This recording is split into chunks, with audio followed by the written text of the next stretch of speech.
Today, we're diving into a chilling tale that's guaranteed to send shivers down your spine.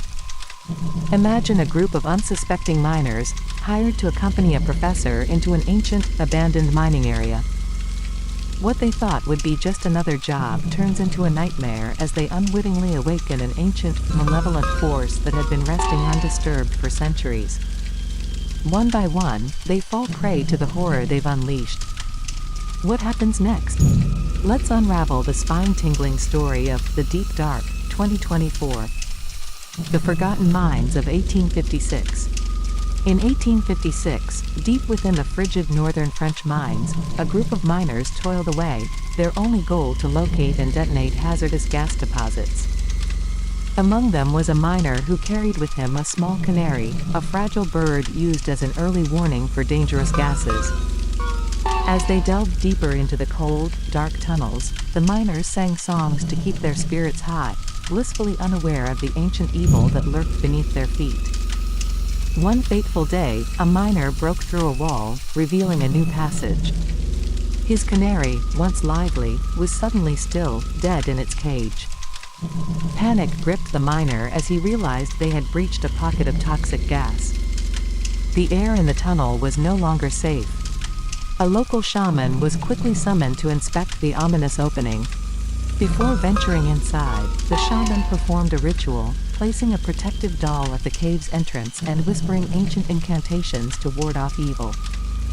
With only a single candle to light the way, the shaman stepped into the darkness, the flickering flame casting eerie shadows on the walls.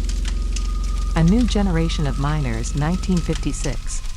Fast forward to 1956, in the bustling streets of Morocco, where a young man named Amir was approached by his friend Said with an enticing offer: a chance to work in the coal mines of France. The opportunity promised a better life if they could pass the selection process. Together, they joined a group of hopefuls at the selection site, where the dangers and conditions of working in the mines were laid bare. As the selection began, each worker was given a marker. Red meant rejection, green meant they would advance to the mines. Said was devastated when he received a red marker, but Amir, determined to change his fate, approached the selection officer. Through sheer will and a bit of cunning, Amir managed to swap his red marker for a green one, securing his place among those chosen to work in the perilous mines. The descent. The selected miners, Amir among them, were soon transported to the remote mining site in France. There, they met the enigmatic Professor Beatty, a man whose interests extended far beyond the coal hidden in the earth. Beatty had a secret mission: to uncover a long-forgotten tomb buried deep within the mine, a relic from a bygone era that promised unimaginable power. As the miners prepared to descend into the mine's inky depths, they were introduced to Roland, the experienced and tough foreman who would lead the expedition.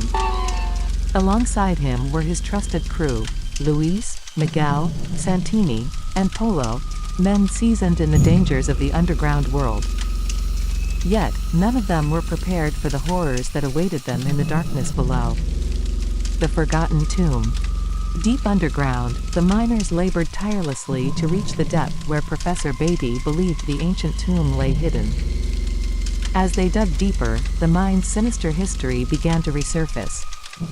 Roland shared a chilling story about the St. Louis miners, a group that had been trapped and perished in a nearby mine over a century ago. Their bodies were never recovered, and their restless spirits were said to haunt the tunnels. Strange occurrences soon began to plague the crew. Amir, tasked with delivering a lantern to Polo, found the miner with a blind horse named Kadik, the last living animal in the mine. The sight of the ghostly, sightless horse unnerved Amir, leaving him with the unsettling feeling that they were not alone in the mine. After a brief rest in the workers' quarters, the team was ordered to descend even deeper into the earth, this time with Professor Beatty leading the way. Beatty's obsession with uncovering the ancient tomb grew, driving him to push the miners further, despite the ominous signs around them. The awakening. The deeper they ventured, the more the mine seemed to resist their intrusion.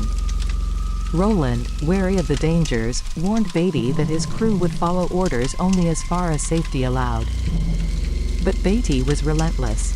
He instructed Miguel to set explosives near a section of the tunnel ominously named Matilda.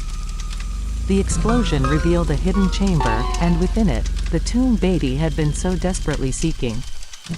The chamber walls were adorned with ancient inscriptions, and at the center stood a massive, ornate sarcophagus.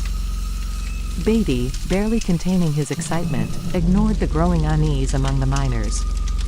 He ordered Amir to assist him in collecting samples from the site, while Luis discovered a passage leading to another part of the chamber, where they found the remains of what appeared to be ancient guards, their bodies frozen in time, as if still protecting something of immense value. Convinced that the sarcophagus contained a deity or a being of great power, Beatty pressed on, oblivious to the dangers that lay ahead. The curse unleashed. Despite Roland's stern warnings, Beatty insisted on opening the sarcophagus. As the heavy lid was lifted, a foul, putrid stench filled the air. Inside were not only the remains of a once mighty ruler but also an array of jewels and treasures that sparkled in the dim light. Tempted by greed, Polo and Luis began to loot the tomb, ignoring Amir's desperate pleas to stop. But as the treasures were disturbed, an ancient curse was unleashed. The air grew thick with malevolence, and the mine itself seemed to turn against them. Polo was the first to fall, dragged into the darkness by an unseen force. His screams echoed through the tunnels, but by the time the others reached him, it was too late. Polo's mutilated body was a gruesome warning to those who had dared to disturb the dead. A fight for survival. Panic spread among the miners as they realized the horror they had awakened. Professor Beatty, still consumed by his discovery, seemed indifferent to the deaths of his colleagues. His obsession blinded him to the danger, as he continued to document the events, even taking photos of Polo's mangled corpse instead of mourning the loss. Miguel, enraged by Beatty's callousness, attempted to strangle him but was stopped by Roland. The group was now fractured. Some, like Amir, wanted to escape, while others, driven by greed or curiosity, were willing to press on. But the ancient being was awake, and it would not let them leave the mine alive. The final stand. As the miners desperately searched for a way out, the mine began to collapse around them. Santini, already injured, struggled to keep up, his cries of pain drawing the attention of the creature that hunted them. In the end, it was their greed and Beatty's hubris that sealed their fate. One by one, they were hunted down, their bodies never to be seen again.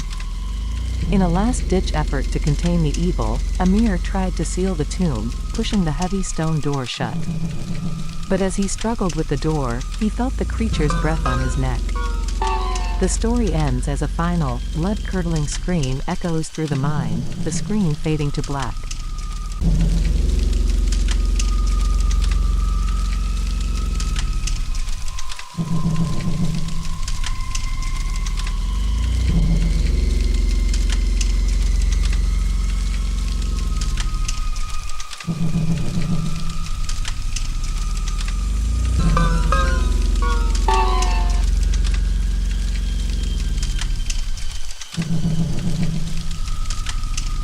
August, a month often marked by the frequent arrival of thunderstorms, serves as the backdrop for the beginning of this tale.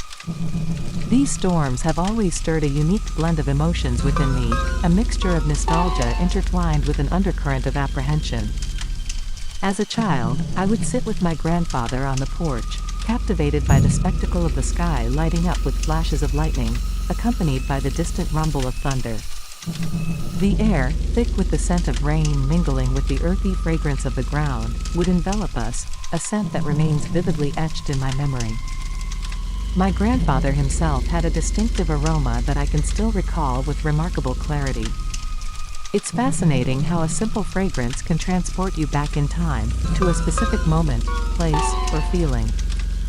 For me, the scent of kinetic bitumen holds the power to revive those cherished memories of my grandfather, and the comforting times we spent together during those childhood thunderstorms. Yet, as comforting as these memories are, thunderstorms have always carried a deeper, more unsettling undertone for me. The combination of the rain scent and the ominous clouds rolling in from the horizon has always triggered a sense of unease. It feels as if the storms are harbingers, carrying with them a warning of something darker lurking just beyond the veil of the visible. Alone in the storm. I was 13, at that age where the thrill of being left home alone outweighs the fear. My parents had recently begun trusting me to stay home by myself overnight, armed with strict instructions. No leaving the house, and definitely no inviting friends over. That particular night was supposed to be like any other, rainy and soon to be stormy. The excitement of having the house to myself was palpable. The prospect of blasting my music or diving into video games without interruption filled me with anticipation. As the storm outside began to build in intensity, I decided to take my Xbox to the downstairs den, my dad's sanctuary, outfitted with a massive flat-screen TV and a Bose sound system. It was a rare treat to be able to use this setup, and I relished the opportunity. The den, located a half-flight of stairs down from the living room, had a door leading directly to the backyard. It seemed like the perfect setup for a night of uninterrupted gaming.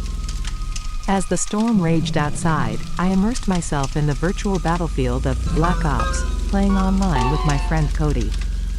The combination of the thunderous weather outside and the intense gameplay created an electrifying atmosphere. However, the thrill was abruptly interrupted by the sound of the doorbell ringing. It was past 9 p.m., and I wasn't expecting anyone. I froze for a moment, unsure of what to do. I mentioned the doorbell to Cody, who casually suggested I check to see who it was. But as I made my way to the front door, a realization dawned on me. Whoever was out there could see that I was home. Hesitantly, I called out, "Who's there?" A male voice responded, "I need to use your phone." Fear gripped me instantly. I didn't recognize the voice, and every instinct told me not to open the door. I quickly returned to the den, but the damage was done. I had let the stranger know I was home and alone. Cody advised me to ignore it, but the anxiety had taken root, and I couldn't shake the feeling that something was very wrong. The stranger inside. I tried to refocus on my game, but my mind kept wandering back to the unsettling encounter at the door. The doorbell rang again, but this time I chose to ignore it. After a while, the ringing stopped, and I started to convince myself that whoever it was had left. Just as I began to feel a semblance of calm, a new sound sent chills down my spine, the faint creak of the backyard door slowly closing. I turned, and to my horror, saw a tall man, someone I had never seen before, stepping inside. Panic surged through me. I dropped my controller and bolted towards the office door. I barely made it inside, slamming the door shut behind me, just as the man on the other side tried to force it open. He began knocking on the door, first politely, then with growing aggression. "Little boy, I just need to use your phone," he said, his voice dripping with false calmness that quickly escalated to menace. The knocking turned into pounding as he demanded that I open the door. His voice, filled with desperation and anger, terrified me. My only escape was through the garage. With trembling hands, I pressed the button to open the garage door, praying the man wouldn't hear it. As soon as the door was halfway up, I crawled under it and sprinted into the storm, the rain stinging my face as I dashed to my neighbor Julian's house. When Julian opened the door, he found me soaked to the bone and trembling with fear. I quickly recounted what had happened, and his expression turned serious. He immediately called the police and assured me that everything would be okay, though I could see the concern etched into his face. The police arrived swiftly and began searching the house. To my horror, they found the man still inside, hiding in the very den where I had been playing earlier. They escorted him out in handcuffs, and I watched from Julian's window, my heart pounding with a mix of relief and lingering terror. The man was shouting incoherently, claiming that he lived there and that I was his son. It was obvious he was either drunk, high, or mentally unstable. The police questioned me, and I truthfully told them I had never seen the man before in my life. They took him away, and my parents pressed charges, but the incident left a lasting scar. The thought that this man knew where I lived haunted me for a long time.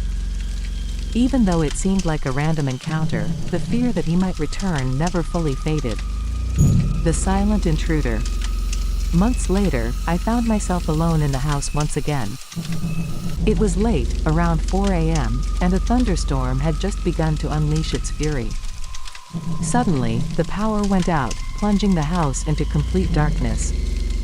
Although I was accustomed to thunderstorms, this one felt different, more sinister. The wind howled outside, rattling the windows, and for the first time, I felt a deep sense of unease. As I lay in bed, trying to ignore the anxiety gnawing at me, I heard a faint creaking sound coming from the hallway. My heart raced as I grabbed my phone, using the flashlight to scan the room for any signs of movement. My throat was parched, and I decided to get up and grab a glass of water from the kitchen. As I entered the living room, I was met with a blast of cold air.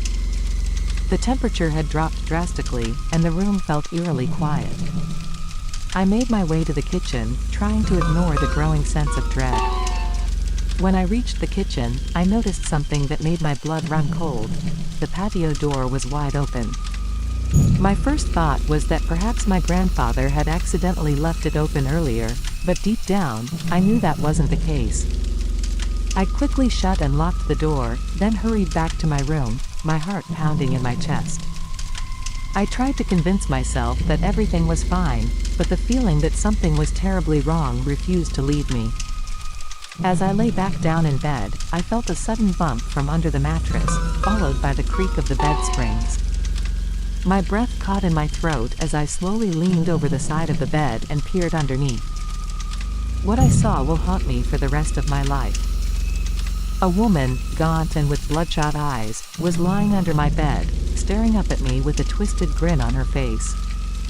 Her teeth were yellowed and sharp, and her eyes were filled with a terrifying madness. She let out a cackling laugh that echoed in my ears, and in that moment, I knew I had to get out of there. The escape. I leapt out of bed and bolted for the door, frantically moving the chair I had placed there earlier to block the entrance. I sprinted down the hall to my grandparents' room, banging on the door and shouting for help. My grandfather was out of bed in an instant, holding a gun I never knew he had.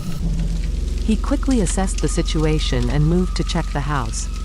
But when he entered my room, the woman was gone. The police were called once again, and they searched the house and the surrounding area, but there was no trace of her. She had vanished as mysteriously as she had appeared. To this day, I don't know who she was or how she got into the house, but her haunting grin is forever seared into my memory. Every time a thunderstorm rolls in, that sense of unease returns, as if the storm is a grim reminder that something sinister might still be lurking just out of sight.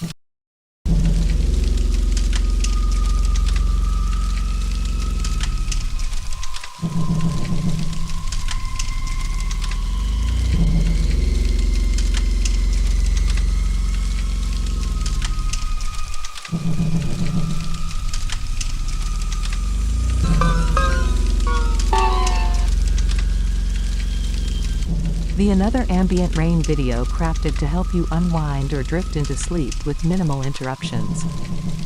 I want to let you know that this video contains just 4 ads, placed only after the first 4 stories. If you haven't followed me on social media yet, now's the perfect time, especially if you're curious about a face reveal. And if you haven't subscribed, consider doing so to ensure you don't miss out on future videos. Your support is invaluable, and I'm committed to delivering these calming videos with minimal disruptions for years to come. Your engagement means a lot to me, so thank you for being here. Now, let's dive into today's story. The Tale of the Haunted Townhouse. Let me start by saying that I've always been a firm skeptic when it comes to the supernatural. Ghosts and paranormal activities have never been my belief, and I tend to dismiss such claims with skepticism. However, what I'm about to share is a true account of my experiences. This all began about 4 years ago when I moved into my current townhouse, a charming 2-bedroom, 2-story place where I live alone. Initially, I attributed any strange noises to the quirks of an older home. During the first few months, the only odd sound was footsteps coming from the upstairs. Given the age of the house, I figured it was just the structure settling and creaking. But these footsteps were distinct, almost rhythmic, and they always seemed to happen when I was downstairs. The noises from the upper floor would creak, but not in a way that matched the footsteps pattern. The arrival of the cat. About 6 months later, my husband and I married, and he moved in with me. We decided to get a kitten, adding a new layer of activity to the house. At this point, I was still hearing the footsteps but had dismissed them as unimportant. That was until our kitten began acting unusually. She would sit downstairs, staring intently at the staircase with an unnerving focus. If you've ever owned a cat, you know they sometimes fixate on seemingly empty spaces with curious intensity. Initially, I thought it was just typical feline behavior. But soon, she started backing away from the staircase, her body tense and her gaze filled with fear. This was when I began to consider that something more supernatural might be happening. Confirmation from my husband. My skepticism was challenged when my husband witnessed the kitten's peculiar behavior. That's when I finally confided in him about the footsteps. To my surprise, he admitted he'd heard them too. From that moment on, we began to refer to them jokingly as the shadow person whenever the sounds occurred. It became an inside joke between us, a way to laugh off the eerie noises. Sister's revelation. The situation took a stranger turn when my sister stayed with us one night. After hearing our jokes about the footsteps, she confessed that she had been hearing them too since her first visit that summer. She had been frightened but thought she was the only one noticing them. By now, it was evident that not only we but also our kitten were experiencing these mysterious footsteps. While this wasn't proof of ghosts, it was undeniably unsettling. The intensification of the activity. The activity in the house intensified significantly when we had our son. What had been sporadic footsteps turned into almost nightly occurrences, particularly around our son's room, near his crib. There was one specific spot next to his crib that would creak loudly, almost as if someone were deliberately stepping there. The sound was so pronounced that my husband and I would rush upstairs, fearing someone, or something, was in the room with our baby. The loud creak made us believe that something was definitely up there. The final straws. Months passed, and my skepticism remained. But one evening, our son, who had just learned to point at objects, extended his tiny finger towards the staircase with a look of intense curiosity and concern. His gaze was fixed on the very spot where the footsteps always seemed to start. The fear in his expression was genuine and unlike anything we had seen before. His innocent reaction, combined with the persistent, unexplained noises, made it increasingly difficult to dismiss the possibility of something supernatural. Conclusion. So, there you have it, a chilling account of footsteps that defy explanation and continue to haunt us despite our attempts to rationalize them. Whether or not you believe in ghosts, the eerie events in our townhouse have left us with more questions than answers.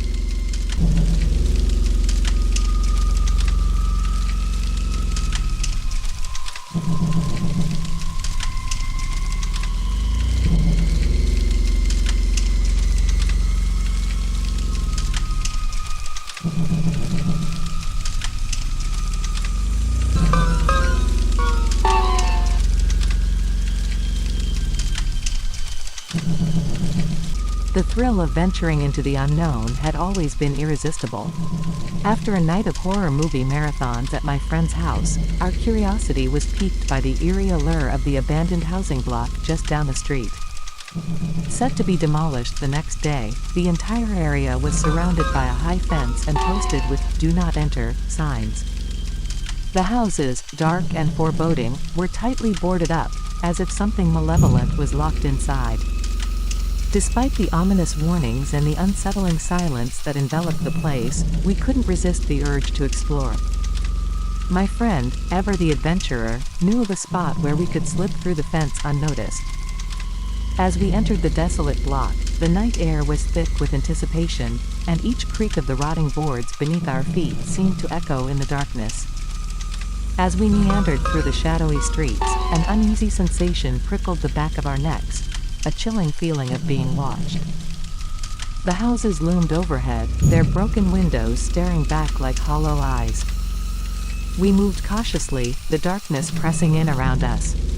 Then we spotted it, a house with a poorly boarded window on the top floor. The wood was old and rotting at the edges, and through a small gap, we glimpsed the shadowy interior. My friend, camera in hand, eagerly snapped a photo, determined to capture a piece of our daring adventure. Later, back at his house, we reviewed the photos, expecting nothing more than dark, empty rooms. But what we saw made our blood run cold. In the photo, staring back at us from the window, was the pale face of a woman. Her skin was ghostly white, her hair jet black, and her expression one of profound sorrow. She wore a brown raincoat, stained and tattered as if she had been trapped there for years. The most chilling part was that we hadn't seen anyone when we took the picture. The house had been completely sealed. Panic set in, and we rushed back to the site, hoping for a rational explanation. But the house remained locked tight, with no sign of the woman or any breach in the boarded-up windows. We tried to convince ourselves it was just a trick of the light or an illusion created by the camera. Yet, deep down, we knew something sinister had been captured in that fleeting moment. The stalker, Ayano's nightmare. The dread from that night echoed a different horror shared by my friend Rita from Japan. Rita often recounted stories that blurred the line between reality and nightmare, but one tale stood out, a deeply unsettling encounter from his childhood. When Rita was around 11 or 12, he was an attractive young boy who drew attention. One girl, Ayano, took her admiration to a terrifying extreme. By 17, Ayano's infatuation had morphed into an obsession. She began stalking him both in person and online. What started with seemingly innocent messages quickly escalated into something far darker. She sent over 20 messages a day, each more disturbing than the last. She knew intimate details about his daily life, information she shouldn't have had access to.